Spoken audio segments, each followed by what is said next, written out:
بچوں کا بلا وجہ روتے جانا. حضرت عائشہ کہتی ہے کہ ایک مرتبہ نبی صلی اللہ علیہ وسلم تشریف لائے تو ایک بچے کے رونے کی آواز سنی. آپ نے فرمایا تمہارا یہ بچہ کیوں رو رہا ہے؟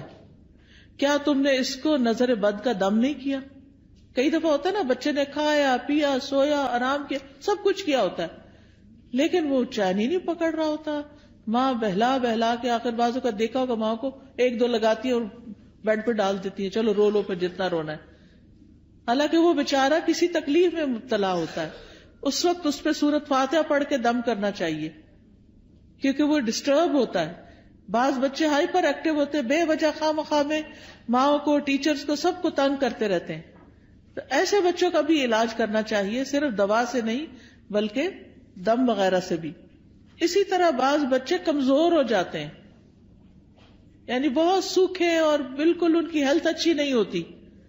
تو آپ نے حضرت اسماء بنت امیس سے کہا کہ میں اپنے بھائی کے بچوں کو دیکھتا ہوں، حضرت جعفر جو کزن تھے آپ کے، کہ ان کے جسم بڑے دبلے پتلے ہیں، کیا ان کو فقر و فاقہ ہے، کھانے کو نہیں ملتا؟ تو حضرت اسماء کہتی ہے نہیں، ان کو نظر بہت جلدی لگ جاتی ہے. آپ نے فرمایا انہیں دم کرو. انہوں نے آپ کے سامنے چند کلمات پیش کیے تو آپ نے فرمایا انہیں دم کرو، یعنی ان کے اوپر دعائیں پڑھ کے پھونکو. اور دم کرنے کا بہترین طریقہ سورۃ فاتحہ پڑھے، آیت الکرسی پڑھے، معوذتین پڑھے اور پھونک مار دیں.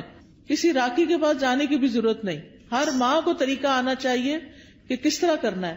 نبی صلی اللہ علیہ وسلم ہر روز رات کو سوتے وقت اپنے ہاتھوں پر قل هو اللہ، قل اعوذ برب الفلق، قل اعوذ برب الناس 3 دفعہ پڑھ کے اپنے چہرے، اپنے سر، اپنے سارے جسم پر جہاں جہاں ہاتھ پہنچتا تھا آپ پڑھ کے خود اپنے آپ کو دم کر لیتے.